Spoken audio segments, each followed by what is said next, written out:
If you use Google Drive every day, turning on dark mode can make the app much easier on your eyes, especially at night or in low light. In this video, I'll show you exactly how to enable dark mode in Google Drive, and I'll also explain how the system default option works so you can choose the setting that fits your phone best. If this tutorial helps you out, make sure to hit the like button and subscribe for more simple tech guides just like this. Alright, let's jump in.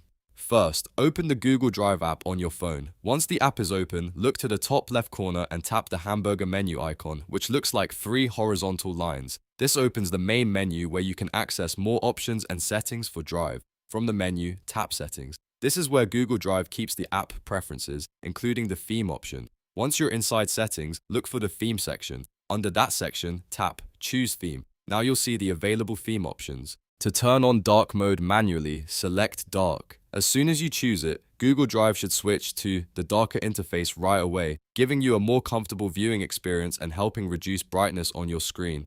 There is also another useful option called System Default. If you choose that, Google Drive will automatically follow your phone's overall theme settings. That means if your phone is set to light mode, Drive will stay light. And if your phone switches to dark mode, Drive will change too. This is a great option if you want everything on your device to stay consistent without changing each app manually. If you want Google Drive to stay dark all the time, just keep it on dark. If you prefer your apps to match your phone's appearance automatically, choose System Default instead. Either way, the change is quick and easy, and you can always come back and switch it later if needed. And that's it. You've now learned how to enable dark mode in Google Drive. It only takes a few taps, but it can make a big difference in how comfortable the app feels to use. If this video helped, please give it a like, subscribe for more helpful tutorials, and leave a comment if you want to see more Google Drive tips in the future. Thanks for watching, and I'll see you in the next one.